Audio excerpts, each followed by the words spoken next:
Hello बच्चों, let's read this question. Assume 2n is equals to 12 in a hypothetical species. In gametogenesis, the number of chromosomes in a spermatid would be blank and in a first polar body would be blank. अब यहाँ पर देखिए, सबसे पहले हम spermatogenesis की बात करते हैं और स्पर्मेटोजेनेसिस में हम स्टार्ट करते हैं स्पर्मेटोगोनिया से. स्पर्मेटोगोनिया, माइटोसिस हुआ, मल्टीप्लिकेशन फेज, और यहाँ पर आप क्या देखते हैं, स्पर्मेटोगोनिया देखते हैं. स्पर्मेटोगोनिया की प्लॉइडी क्या होती है, 2n. स्पर्मेटोगोनिया में फिर आप देखते हैं कि ग्रोथ फेज हुआ, ग्रोथ फेज के बाद प्राइमरी स्पर्मेटोसाइट बनता है. प्राइमरी स्पर्मेटोसाइट फॉर्म होता है. इसकी प्लॉइडी क्या होगी, ग्रोथ फेज की वजह से बन रहा है, कोई डिवीजन तो हुआ नहीं है, यहाँ पर भी प्लॉइडी 2n मिलेगी. प्राइमरी स्पर्मेटोसाइट में फिर क्या होता है, मियोसिस 1 होता है. ये एक रिडक्शनल डिवीजन होता है, मियोसिस 1. यहाँ पे शॉर्ट में लिख देते हैं, रिडक्शनल डिवीजन है ये. रिडक्शनल कहने का मतलब क्या है, क्रोमोसोम नंबर दोनों में हाफ चला जाएगा, यहाँ पर और यहाँ पर. ये क्या बना है, सेकेंडरी स्पर्मेटोसाइट. स्पर्मेटोसाइट फॉर्म हुआ है, इसके अंदर क्रोमोसोम नंबर क्या रह जाएगा, n एंड n. ठीक है. फिर इनके अंदर क्या होगा, इनके अंदर मियोसिस 2 होगा. मियोसिस 2. मियोसिस 2 के बाद जो बनेगा उसे हम क्या कहते हैं, उसे कहते हैं स्पर्मेटिड. स्पर्मेटिड. और हमसे स्पर्मेटिड ही पूछा तो हम यहीं तक रखेंगे, इसके आगे जो बनेंगे वो स्पर्म बनेंगे, स्पर्मियोजेनेसिस के बाद. अब आप देख रहे हैं जो मियोसिस 2 होता है ना, ये इक्वेशनल डिवीजन होता है. तो यहाँ पर जो क्रोमोसोम नंबर मिलेगा चारों में वो n ही मिलेगा, n. ओके.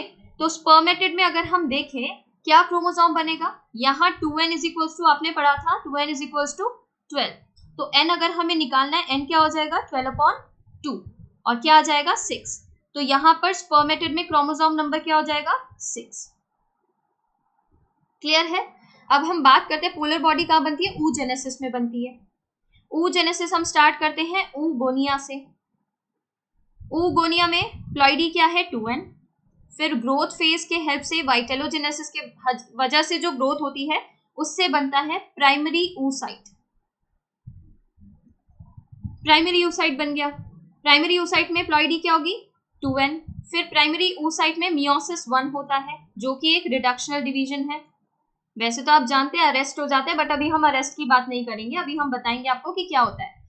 अब यहाँ पर मियोसिस 1 हुआ तो जो बहुत स्मॉल सी बनती है ना वो पोलर बॉडी बनती है, और जो लार्ज बनेगा सेल वो होगा आपका सेकेंडरी oocyte. क्लियर है.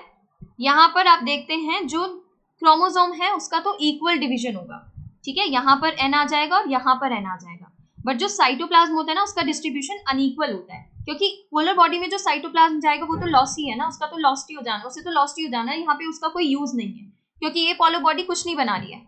बट ये जो सेकेंडरी oocyte आप देखेंगे ये क्या बनाएगा, गैमीट बनाएगा, है ना. आगे क्या बनाएगा, ओवा बनाएगा मियोसिस 2 के बाद. तो यहाँ पर हमसे क्या पूछ रहे हैं, फर्स्ट पोलर बॉडी में पूछ रहे हैं कि क्रोमोसोम क्या होंगे, नंबर ऑफ क्रोमोसोम. तो आपने देखा 2n क्या था, यहीं पर लिख लेते हैं, 2n इज इक्वल्स टू 12. तो n निकालना है क्योंकि पोलर बॉडी है, ये क्या है, ये पोलर बॉडी है, pb लिख देते हैं, ये पोलर बॉडी बना है, ये सेकेंडरी oocyte है ये वाला. तो n क्या आ जाएगा, 12/2. हाफ कर दीजिए, 6 आ जाएगा. तो दोनों में नंबर क्या होगा, 6. ऑप्शन 4 यहाँ पर करेक्ट है. 3 6 नहीं होगा, 3 3 नहीं होगा, 6 3 नहीं होगा. Correct option here is option 4. Thank you.